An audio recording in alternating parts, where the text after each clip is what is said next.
اعوذ باللہ من الشیطان الرجیم بسم اللہ الرحمن الرحیم صلی اللہ علیہ سیدنا محمد علیہ وسلم۔ معزز خواتین و حضرات، استغفار، توبہ، استغفار، اللہ سے تعلق، استغفر اللہ۔ اس ذکر کے حوالے سے بڑا ہی خوبصورت واقعہ میں نے حال ہی میں پڑھا سنا، میں نے سوچا میں آپ سے بھی شیئر کرتی ہوں۔ اس واقعے کا راوی یعنی سنانے والا کہتا ہے کہ میں شہر قصیم سعودی عرب کا رہنے والا ہوں۔ میں اصل میں وہاں پہ پیدا ہوا، لیکن اللہ تعالیٰ نے میرا رزق شہر ریاض میں شاید لکھا تھا، سو میں نوکری کرنے شہر ریاض چلا گیا۔ ریاض بلا شبہ بڑا شہر ہے۔ بہرحال کہتا ہے کہ میں نے کمپنی میں ملازمت شروع کر دی، جاب اچھی چل رہی تھی، اچھی زندگی ڈگر پہ چل پڑی تھی، پر کہتے ہیں نا کہ ہوتا وہی ہے جو اللہ کو منظور ہو۔ نہ جانے کیا ہوا، میری کمپنی کو لاس ہونا شروع ہو گیا، خسارے میں پڑ گئی میری کمپنی۔ کمپنی نے ڈاؤن سائزنگ شروع کر دی، یعنی لوگوں کو ایک ایک کر کے ملازمت سے فارغ کرنا شروع کر دیا۔ حالانکہ یہ ایک عام سی بات ہے، کوئی تعجب والی بات نہیں کہ کمپنی کو لاس ہوتا ہے تو لوگوں کو نکالنا شروع کرتے ہیں، پر جو ملازمین فارغ کیے گئے ان میں بھی شامل تھا۔ جاب میری ختم ہو گئی۔ یہاں پہ میری سیلری 12,000 ریال تھی، ایک اچھی معقول رقم تھی۔ میں نے ریاض میں اپنی بیوی کے ساتھ کرائے پہ ایک گھر لیا ہوا تھا۔ والد بھی میرے فوت ہو چکے تھے۔ قصیم میں ان کا اپنا مزرعہ تھا، مزرعے کے اندر ایک گھر تھا جو کہ ان کی وفات کے بعد خالی پڑا ہوا تھا۔ کہتا ہے کہ کچھ ہفتے گزرے، مہینے گزرے، میں نے صبر کیا۔ پھر میں نے اپنی اہلیہ یعنی اپنی بیوی سے کہا کہ اے ام عبداللہ، ہم یہاں سارا دن فارغ بیٹھے ہوتے ہیں ریاض میں، جاب تو مل نہیں رہی، کرایہ بھی الگ دینا مشکل ہو گیا ہے، تو کیا خیال ہے کیوں نہ ہم قصیم اپنے آبائی شہر چلتے ہیں؟ کیا پتہ اللہ تعالیٰ وہاں پہ کوئی آسانی کر دیں، سب سے بڑھ کر اپنا گھر ہے وہاں پہ۔ ہم وہاں چلتے ہیں، گھر کو صاف ستھرا کرواتے ہیں، وہیں رہنا شروع کرتے ہیں۔ تو میری بیوی کہتی ہے اب ٹھیک کہہ رہے ہیں، اپنا ہی تو گھر ہے، وہاں پہ کم از کم کرایہ نہیں دینا پڑے گا۔ لوگ جی کہتے ہیں ہم نے تیاری شروع کر دی، اور وہ دن بھی آ گیا کہ جس دن ہم نے ریاض سے قصیم کے لیے روانہ ہونا تھا۔ میں نے اس کمپنی جو ٹریول کے لیے یوز ہوتی ہے، سامان کو ایک جگہ سے دوسری جگہ پہنچا دی ہے، ان سے بات چیت کی، ان سے معاملات طے کیے۔ گھر کا سامان میں نے لوڈ کیا، کروا ہی رہا تھا کہ اتنے میں مغرب کی نماز کا وقت ہو گیا۔ میں نے وہیں پہ کام روکا۔ بتاتا ہے کہ جس وقت میں مسجد میں گیا، مسجد میں جو امام صاحب تھے انہوں نے قرأت شروع کی قرآن پاک کی۔ انہوں نے جس آیت کی تلاوت کی وہ سورہ نوح کی آیات تھی۔ وہ پڑھ رہے تھے فَقُلْ تَسْتَغْفِرُوا رَبَّكُمْ إِنَّهُ كَانَ غَفَّارًا۔ سورہ نوح کی آیت بڑی ہی معروف ہے۔ اس میں حضرت نوح علیہ السلام نے اپنی قوم کو مخاطب کر کے کہا ہے، اے میری قوم، اپنے رب کے آگے سجدہ ریز ہو کر اس سے بخشش طلب کرو، بلا شبہ وہ اپنے بندوں کے گناہ بہت بخشنے والا ہے۔ اور پھر اگر تم نے توبہ استغفار کی تو کیا ہوگا؟ تمہیں جب بھی ضرورت ہوگی تمہارا رب تم پر بارشیں برسائے گا، تمہیں کثرت سے مال و اولاد دے گا، تمہیں باغات دے گا، تمہارے لیے نہریں جاری کر دے گا۔ کہتے خیر میں نے ساتھ پہ غور کیا، مغرب کی نماز پڑھی، گھر آیا تو ان لوڈرز نے بہت سارا سامان لوڈ کر دیا تھا۔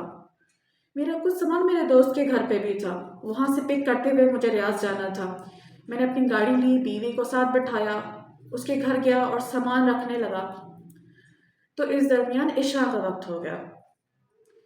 میں نے اپنے دوست کو کہا کہ تم سامان رکھوا دو، میں عشاء کی نماز پڑھ کے آتا ہوں۔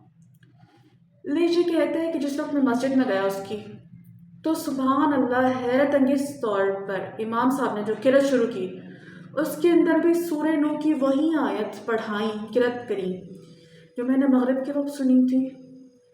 مجھے بڑی حیرت ہوئی، بہت تعجب ہوا۔ خیر میں نے نماز پڑھ کے واپسی کے سفر کا آغاز کیا۔ جس وقت میں اور میری بیوی ریاض سے قصیم پہنچے اس وقت فجر کا وقت ہونے والا تھا۔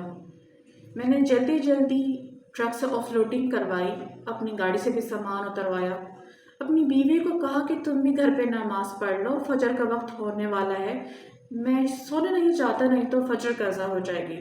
اتنے میں فجر کی اذان ہو گئی، میں مسجد چل پڑا۔ مسجد پہنچا تو کیا سنتا ہوں کہ میری حیرت کی انتہا نہیں رہی۔ مسجد کے قاری صاحب بھی سورہ نور کی وہی آیت نماز میں قرأت کروا رہے ہیں۔ اب تو میرے بات یہ دماغ میں جم گئی، یعنی 3 مرتبہ کسی آیت کا بار بار سامنے آنا اور وہی آیت۔ میں نے گھر جا کے اپنی بیوی کو بتایا کہ ام عبداللہ، فجر، مغرب اور عشاء تینوں وقت میں امام صاحب نے سورہ نور کی وہی آیت قرأت کروائی ہے، اور گویا وہ بھی الگ الگ مسجدوں میں۔ کیا پتہ اللہ تعالیٰ ان آیات کے ذریعے ہمیں کوئی پیغام دینا چاہتا ہوں کہ ہم استغفار کریں، توبہ کریں۔ تو میری بیوی نے حیرت کا اظہار کیا اور کہا کہ اس بات میں کوئی شک نہیں، حیرت تو مجھے بھی ہو رہی ہے، لیکن شاید یہ اللہ کا کوئی میسج ہے، پیغام ہے۔ تو وہ کہتے ہیں کہ میں اور میری بیوی تو اس گھر میں بالکل فارغ ہوا کرتے تھے کیونکہ میرے پاس جاب بھی نہیں تھی۔ تو ہم نے کیا کیا کہ میں نے اور میری بیوی نے مل کر استغفر اللہ پڑھنا شروع کر دیا۔ گھر کی سیٹنگ کرتے تھے، استغفار پڑھتے تھے، چلتے پھرتے استغفار کرتے تھے، کچھ کھاتے پیتے فارغ ہوتے استغفار کرتے تھے، سوتے جاگتے استغفار کرتے تھے۔ قرض کے معمول بن چکا تھا، کہیں باہر جاتا تھا تو استغفار کرتا تھا، واپس آتا تو استغفار کرتا تھا۔ ہوا کچھ یوں کہ میں ایک دفعہ فجر کی نماز پڑھ کے واپس آ رہا تھا۔ اکثر میرا معمول تھا کہ فجر پڑھ کے جب واپس آیا کرتا تھا تو بہت دیر ہو جاتی تھی، تو کبھی کبھی میں مسجد کا دروازہ بھی بند کر دیا کرتا تھا، گیٹ کا۔ تو میں جیسے ہی دروازہ بند کر کے باہر نکلا تو میں کیا دیکھتا ہوں، بابا جی ہیں، بڑی عمر کے بابا جی ہیں، 80-85 سال کے۔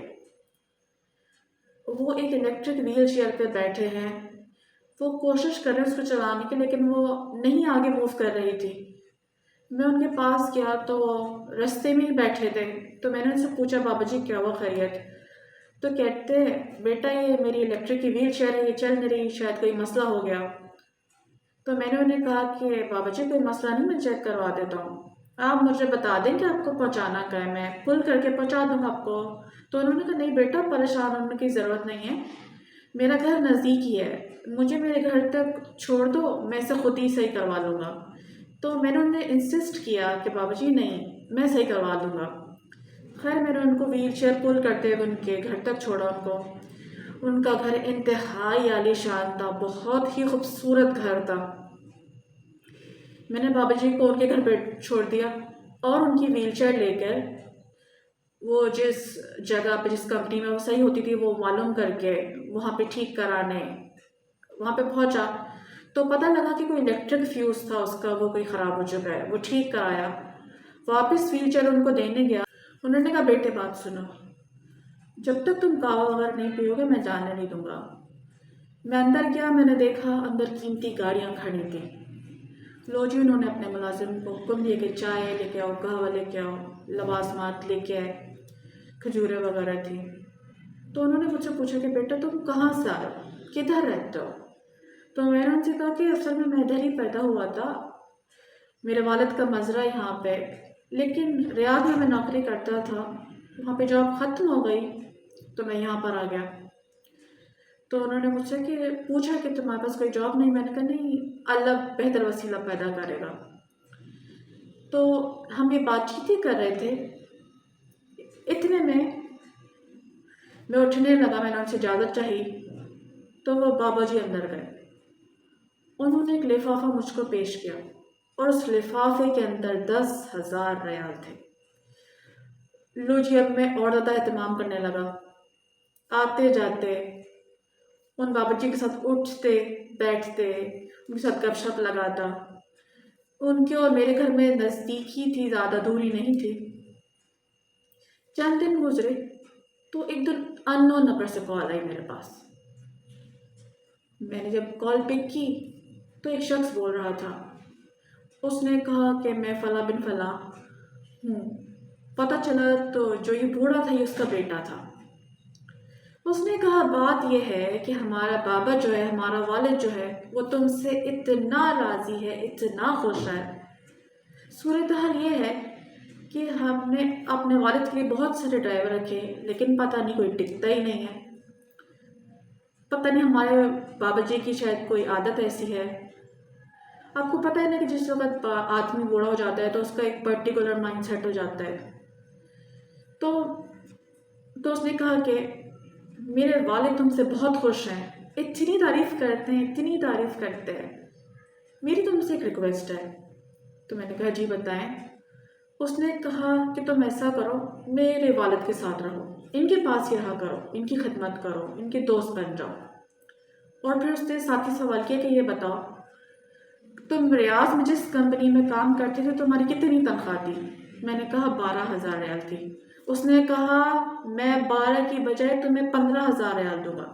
بس بات یہ ہے کہ ہماری الحمدللہ فیکٹریاں ہیں، ہماری کمپنیاں ہیں اور بہت سے کاروبار ہیں، کچھ ریاض میں ہیں، کچھ دمام میں ہیں، کچھ ادھر ادھر ہے۔ بدقسمتی سے والد کے پاس کوئی بھی اویلیبل نہیں ہے یہاں پہ، تم ان کے بیٹے بن جاؤ۔ میں پہلے 12 لے رہا تھا، یہاں پہ اپنا گھر تھا، اپنا ماحول تھا، 12 کی جگہ 15 مجھے آفر ہونے لگی۔ میں نے اللہ کا شکر ادا کیا۔ آپ پھر کہتے ہیں کہ میں نے بابا جی کی خدمت شروع کی۔ استغفار میں نے نہیں چھوڑی، استغفار کرتا رہا۔ اب دیکھیے عزیزوں، استغفار کے فائدے کیا ہیں؟ کہتے ہیں کہ ان بابا جی کے اپنا مکان تھا، ریئل اسٹیٹ کا بزنس تھا۔ لو جی، جب بھی کوئی پلاٹ بیچتے، سودا ہوتا، وہ بابا جی کیا سیلری کے علاوہ 15,000 کے علاوہ اس میں سے مجھے ایکسٹرا پیسے دے دیا کرتے تھے، کبھی 15، کبھی 20، کبھی 30,000 ریال۔ ایک دن اس کے بیٹے کا پھر فون آ گیا۔ اس نے کہا میرے والد محترم کی ہدایت کے مطابق، ان کی خواہش کے مطابق ہم سب بہن بھائیوں نے بیٹھ کر یہ فیصلہ کیا ہے کہ تمہیں اپنے کاروبار کے اندر حصے دار بنائیں گے اور جو بھی ہمیں منافع ہوگا اس کا 1% تمہیں بھی ملا کرے گا۔ ناظرین اکرام، یہ ہے فائدہ استغفر اللہ کا، صحیح سے استغفر اللہ کرنے کا۔ آپ یقین کریں، وہ نوجوان بتاتا ہے کہ اس کے بعد میری قسمت بدل گئی۔ میں نے خود کی اپنی 3 چھوٹی چھوٹی کمپنیاں کھول لی ہیں اور اللہ تعالیٰ نے میرے وارے کے نیارے کر دیے ہیں۔ یہ صرف استغفار کی برکت سے ہوا، جو میں نے اور میری بیوی نے کثرت سے کیا۔ آپ سب کے لیے اس سب میں ایک میسج ہے کہ آپ بھی استغفار کے ذکر کو تھام لیں، پکڑ لیں، جکڑ لیں، تاکہ آپ کی بھی کام ایسے ہی بن جائے، آپ پر بھی مال و دولت کی بارشیں ہوں۔ پھر ملوں گی انشاءاللہ ایک اور موٹیویشنل سٹوری کے ساتھ۔ امید ہے آپ کو پسند آئی ہوگی۔ ویڈیو کو لائک ضرور کیجیے گا۔ پھر ملتی ہوں، اپنا خیال رکھیے گا، دعا میں یاد رکھیے گا۔ ٹیک کیئر، اللہ حافظ۔